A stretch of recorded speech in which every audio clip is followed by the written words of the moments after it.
পৃথিবীর যেই কোনো জিনিস যেই কোনো যন্ত্রকে পরিষ্কার করার কিন্তু একটা উপাদান আছে না নাই? একটা উপাদান আছে, একটা যন্ত্র আছে। এখনকার যুগের মানুষের মনের ঘরে অনেক বেশি ময়লা জমেছে।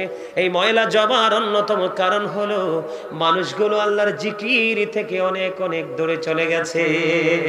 কিন্তু আমার নবী জানিয়ে দিয়েছেন তোমরা বেশি বেশি করে জিকির করো, কারণ প্রত্যেকটা জিনিসকে, প্রত্যেকটা মেশিনকে, প্রত্যেকটা যন্ত্রকে পরিষ্কার করার মেশিন আছে, যন্ত্র আছে, উপাদান আছে। ঠিক মানুষের মনের ঘরের ময়লা পরিষ্কার করার উপাদান যন্ত্র হলো মাওলার জিকির।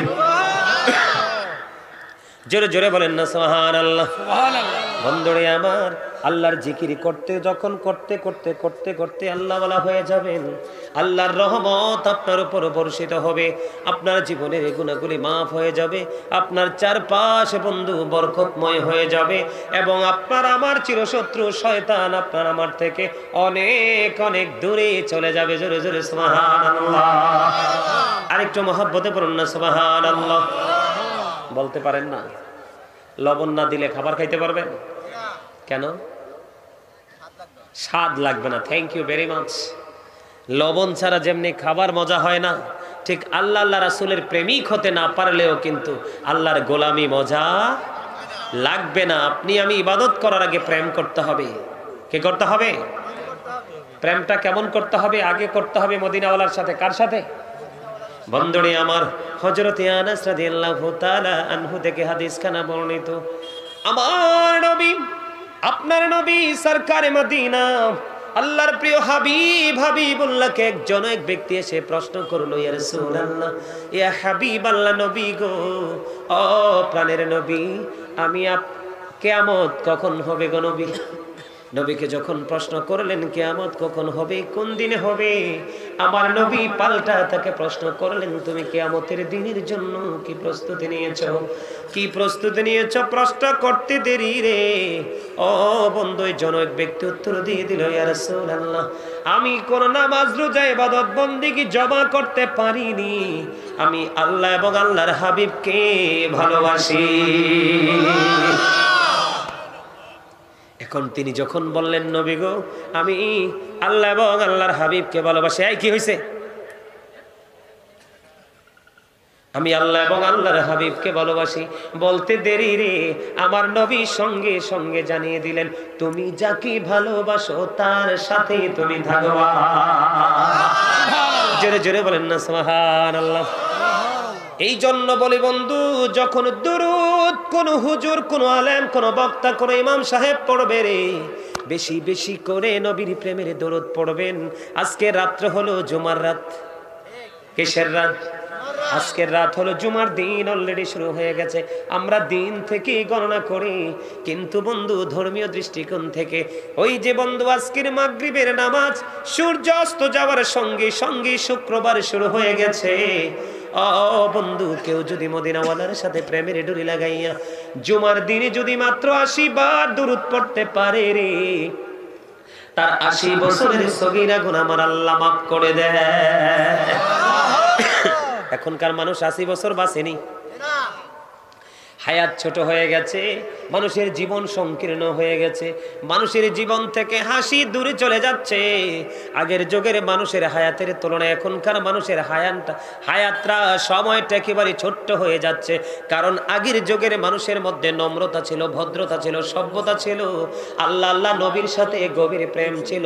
এখনো মুরব্বী মানুষগুলো যেখানে আছে সেখানে মায়ার কোনো কমতি নাই। এখনকার প্রজন্মের যুবক যুবতী যেখানে আছে এখানে দুষ্টামির কোনো শেষ নাই। এই জন্য বলছি বন্ধু, আমার নবী জানিয়ে দিয়েছেন তুমি যাকে ভালোবাসবা তার সাথেই তুমি থাকবা।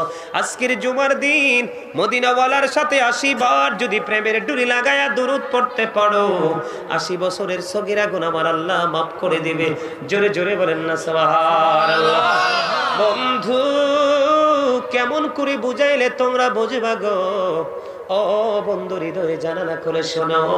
হাদিস শরীফের মধ্যে এসেছে, হাদিস খানা এসেছে দাইলামি শরীফের মধ্যে বন্ধু আনাস রাদিয়াল্লাহু তাআলা আনহু থেকে হাদিস খানা বর্ণিত, মদিনাওয়ালার প্রেমিক কেউ যদি প্রতিদিন নবীকে ভালোবাসিয়া 1000 বার যদি দরুদ পড়তে পারে সে জান্নাত না দেখা পর্যন্ত তার মরণ হবে না। জোরে জোরে বলেন না সুবহানাল্লাহ।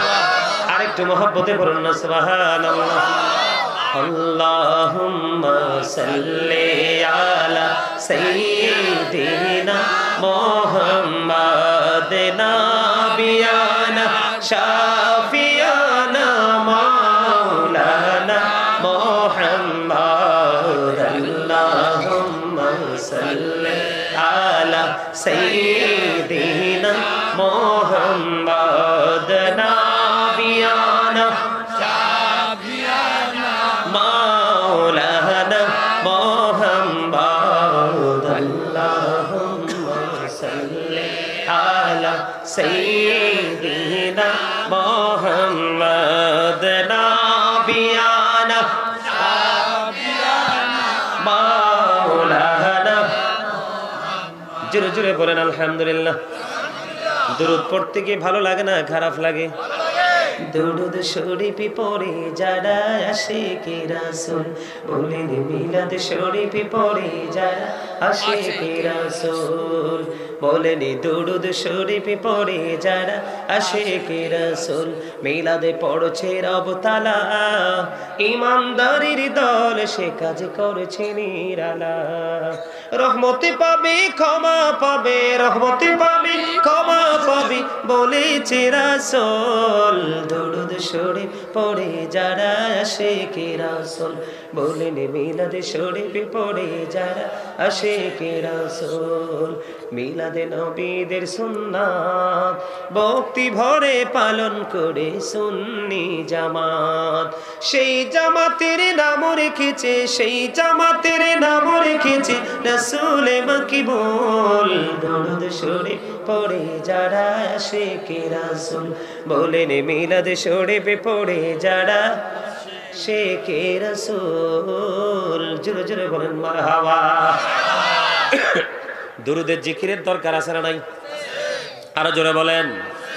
এই কারণে আছে বন্ধু দরুদ এবং জিকিরের দরকার এত বেশি বন্ধু দরকার। মদিনাওয়ালার সাথে যদি আপনি প্রেমের ডুরি না লাগাতে পারেন কোনোদিন আপনার কাছে আল্লাহর জিকির নবীর জিকির কোনোটাই বন্ধু ভালো লাগবে না। ঠিক কিনা বলে বন্ধুরে আমার? ইহুদি খ্রিস্টানের ধর্মগ্রন্থের নাম হলো দা ওল্ড ও নিউ টেস্টামেন্ট। এটার মধ্যে ওরা বক্তব্য দিয়েছেন he that loveth not knoweth not God for God is love. এটা বক্তব্য দিয়েছেন যেজন প্রেম করে না সেজন আল্লাহকে জানে না। ফর গড ইজ লাভ, আল্লাহই প্রেম। আল্লাহ রাব্বুল আলামিন ডাক দিয়ে বলেছেন নো সে বলুন ইফ ইউ ডু লাভ আল্লাহ, যদি তোমরা আল্লাহকে ভালোবেসে থাকো ফলো মি মুহাম্মদ সাল্লাল্লাহু আলাইহি ওয়াসাল্লাম, মুহাম্মদ সাল্লাল্লাহু আলাইহি সাল্লামের অনুগত হয়ে যাও। আল্লাহ উইল লাভ ইউ, আল্লাহ তোমাদেরকে ভালোবাসবে এন্ড ফরগিভ ইউর সিনস, আল্লাহ রাব্বুল আলামিন ক্ষমা করে দিবে। জোরে জোরে সুবহানাল্লাহ। আল্লাহ বলেছেন কুল ইন কুনতুম তুহিব্বুনাল্লাহ ফাত্তাবিউনি ইউহিব্বুকুমুল্লাহু ওয়া ইয়াগফির লাকুম যুনুবাকুম ওয়াল্লাহু গফুরুর রহিম। জোরে জোরে বলেন আল্লাহু আকবার। আল্লাহ রাব্বুল আলামিন বলেছেন মাইয়ুতি'ir রাসূলা ফাকাদ আতাল্লাহ, হি হু ওবিস দা অ্যাবস্টিল ওবিস আল্লাহ। যেই ব্যক্তি রাসূলের নির্দেশ মান্য করলো সে যেন আমার আল্লাহর নির্দেশ মান্য করলো। জোরে জোরে সুবহানাল্লাহ। বলে হুজুর কেন গো নবীর কাছে যেতে হবে? নবীর কাছে যাওয়ার অন্যতম কারণ হলো আল্লাহ রাব্বুল আলামিন যা দিয়েছেন নবীর মাধ্যমে দিয়েছেন, আবার যা আমাদের কাছ থেকে নেবেন সবগুলো নবীর মাধ্যমেই নেবেন, এবং কাল কিয়ামতের দিন আপনার আমার নবীর মাধ্যমে আপনার আমার ফয়সালা করবেন। জোরে জোরে সুবহানাল্লাহ। ঠিক কিনা বলেন? নবী এসেছে তো আমরা এসেছি, ঠিক কিনা বলেন? কাল কিয়ামতের দিন নবী যখন ব্যারিস্টার হয়ে আল্লাহর আদালতে যখন আমাদের জন্য ওকালতি করবে, যার নবীর পক্ষে সারা জীবন দিয়েছে তাদের পক্ষে নবী বন্ধু ওকালতি করবে, আর আল্লাহ রাব্বুল আলামিন ওই বান্দাদেরকে আল্লাহর প্রিয় হাবিবের সাথে জান্নাত বরাদ্দ করে দিবে। জোরে জোরে বলেন না সুবহানাল্লাহ। আরেকটু মহব্বতে বলুন সুবহানাল্লাহ। নবী গো তোমার ভালোবাসা পাপ মুছে যায় নবী গো তোমার ভালোবাসায় পাপ মুছে যায় ইয়া নবী ইয়া নবী ইয়া নবী ইয়া নবী ইয়া নবী ইয়া নবী নবী গো তোমার ভালোবাসায় জান্নাত পাওয়া যায় ইয়া নবী ইয়া নবী ইয়া নবী ইয়া নবী ইয়া নবী ইয়া নবী নবী গো তোমার ভালোবাসায় আল্লাহর ওলি হওয়া যায় ইয়া নবী ইয়া নবী ইয়া নবী ইয়া নবী ইয়া নবী ইয়া নবী জোরে জোরে কোন আলহামদুলিল্লাহ আলহামদুলিল্লাহ আরেকটু মহব্বতে বলেন আলহামদুলিল্লাহ আলহামদুলিল্লাহ বলতে কি কষ্ট হয় অসুবিধা হয় সুবহানাল্লাহ বলবেন আল্লাহর জিকির আলহামদুলিল্লাহ বলবেন আল্লাহর জিকির আল্লাহু আকবার বলবেন আল্লাহর জিকির লা ইলাহা ইল্লাল্লাহ এটাও আল্লাহর জিকির আপনি কাউকে সৎ কাজের জন্য আদেশ দিবেন এটাও আল্লাহর জিকির কাউকে অসৎ কাজ থেকে বারণ করার চেষ্টা করবেন প্রতিহত করার চেষ্টা করবেন এটাও আল্লাহর জিকির বন্ধু মনে রাখবেন বর্তমানে মানুষ অন্যায় করে এবং কিছু মানুষ মুখ বুজে অন্যায় সহ্য করে কথা বলেন না কেন বর্তমানে কিছু মানুষ নিজের মন